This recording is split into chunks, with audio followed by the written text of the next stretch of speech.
everyone, Sean here with an iPhone 14 Pro Max long-term review. So, is it worth it or not? Well, to answer that question, besides hardware updates, designs, and how good the photography is and the video camera is, well, we just have to understand what Apple has finally and keeps iterating towards, where it feels like they're doing nothing, but at the same time, it is disappearing in the background of our lives. And I mean that in a positive way, which ultimately leads to a very well-received positive experience in my book, because the phone gets so many things right, and although you can say it's an iterative update, it's tremendous how your gut feeling feels when you're taking a long trip. For example, we took the iPhone and tested the camera from Seattle, the beautiful Pacific Northwest, all the way down to Portland and the Japanese tea garden, down to San Francisco, a little further south to Monterey Bay, which is the 17-mile drive, the beautiful white beaches and the crashing of the waves of the ocean, down further to Los Angeles and all the cool little scenes and all the nights and all the lights down there in LA, all the way to Vegas. When you're on a trip like that, capturing life and using your phone in general, and also taking, let's just say, work calls, phone calls, video calls, using your apps remote, the phone is so integrated with it that the 14 Pro Max just feels like it's so boring, but it's there and it's reliable in the background. And when I say reliable, let's start with battery life. Yes, the 13 Pro Max probably has a little bit more capacity, but I've had to charge this phone and using it all the time, probably once every 2 days. I would say it gets very low the second day, right, where I kind of charge it, but that type of battery life is still very unseen in a lot of devices, where every night you're usually charging your phone. I'll literally go to sleep and forget to have charged it and still be able to use it the next day, and it's invisible to me. I don't really recognize the benefits of a phone that has all-day battery life, almost 2-day battery life now. For that, I'm very amazed at it. Number two, it slid out of my pocket a couple times. Sitting in the car, I'm wearing, let's say, shorts, going to the gym or anything like that. It's fallen on the road a couple times. This is not Bendgate, folks. So here's a 12 Pro Max over here, and when I say Bendgate, I mean it's not so thin anymore. It's too heavy. It's annoying that way. If it falls in your face, it hurts, right? I understand the 14 Pro Max, 13 Pro, and 12 Pro, they're just gotten really heavy, and it feels like Apple is ignoring different design cues. And I talked about that before in my unboxing video. Well, that said, it's sturdy. So it's sturdy, it won't break. It even has crash detection. I crashed it in my RC car a couple of times. It didn't activate crash detection, but I know the pressure sensors need even more, let's just say, catastrophic crash to activate it. I know that now. Didn't know that at the video, of course. It is very sturdy, and the back glass hasn't cracked, the front glass hasn't cracked. It's also so boring because it doesn't have any like folding or gimmicks or anything like that, right? It doesn't fold in half, or it doesn't have an extended screen.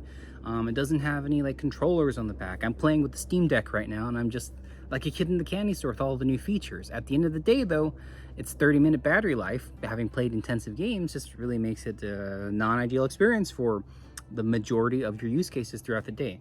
Apple has just figured out everything. So as much as we grit at our teeth at how like lack of design it is, or how it looks so similar to the 12 Pro Max over here, it's still a very elegant, beautiful, inspired by the iPhone 4 kind of metal design over it. It's a little heavier, a little bulkier, but it still takes fantastic pictures. So at the end of the day, can you do your calls? Can you go on your apps? Can you watch your videos? Can you shoot your nice West Coast vacation? Yes, you can. And for that reason, the iPhone 14 Max really knocks it out of the park, just because they keep continuing to have their hardware and software updates and their customer support long-term.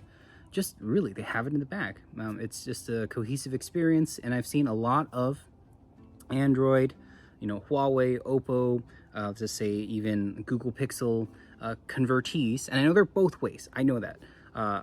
I've just seen them slowly iterate towards Apple just because of how clean and coherent the ecosystem is. That said, it's brilliantly rude to have no support between RCS and iMessage, or just general text messages and iMessage. I know that, and Apple's being purposeful with their walled garden of software.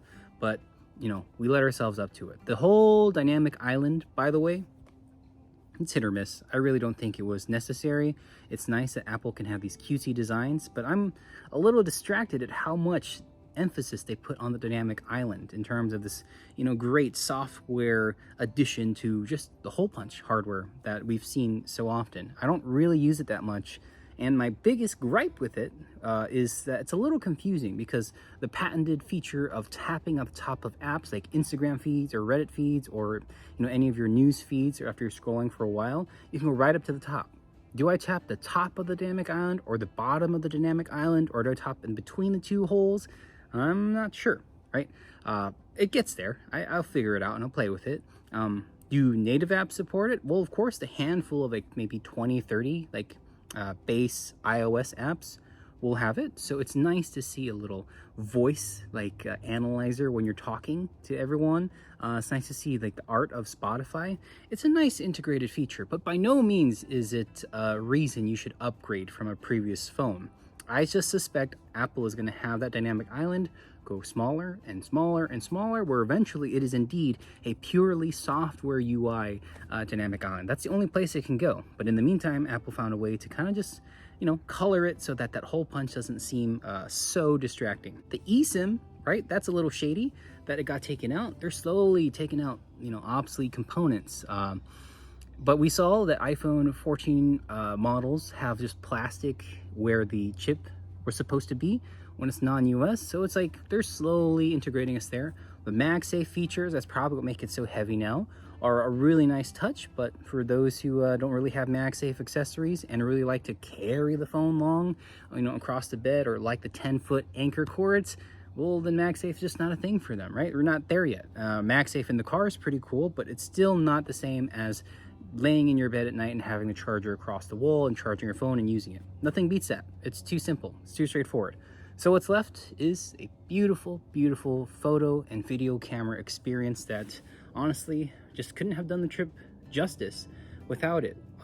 It's weird to have gone on a trip without a DSLR, because those aren't as widely distributed as they used to be, because the writing's on the wall. This is just better. So Apple's slowly going to keep iterating on this.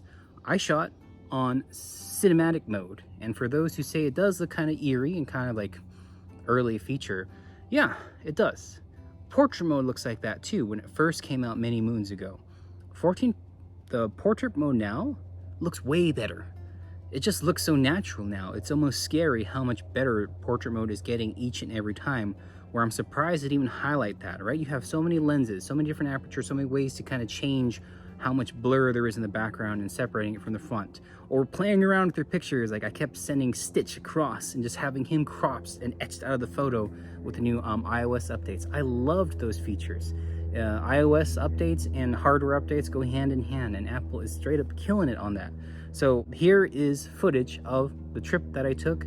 I really hope you enjoy seeing the different contrasts and the beauty and the weight of the photos. And at the end of the day, isn't that what it's about? Isn't it about storytelling or creating or getting the hardware that you're using to kind of disappear, be so boring in the background so that you're just left with the footage to create and to share? That's really the experience I felt. For the first time in a long time, I felt like I wasn't shorting myself. I paid a premium for this device. You might too, but you can find some good deals on it because it's the phone to get. Resale value is so high. We know 14 Pros, iPhones have high resale values, high great customer support. Everyone wants them, everyone covets for them. So with all that safety in mind, let's just say it's like the Toyota Camry or the Toyota Prius of phones. It's so good that people are bored of it and trying to flex on it, right? Like fold on it and have these software iterations. I love my Steam Deck. I love all the different controller features there. But like I said, that 30 minutes of battery life is just, as cool as it is, it's just not worth it. I'd trade that for a boring phone that just disappears in the background every day, that I can point up at satellites eventually. We can't test that yet. I've done Starlink, but we'll see if I can send a little text, if I'm caught in the mountains or something, or keep crashing it like with my RC car over here, to see if that crash detection works, which I hope I never get to use. It's so sturdy. But that said, I can't wait for the redesigns in the future, and I'll definitely be starting to buy the iPhone and hold on it for a little longer, because it's just so good a device that you do want to just buy something that will last for a few years. Since when is that a bad thing, right? So everyone, that's my review. It's boring, it's bland, but it's essential, it's necessary. So that said, thank you so much for watching. We'll see you in the next video, and yeah, Keep it cool out there, everyone. See you on the next one. Bye-bye.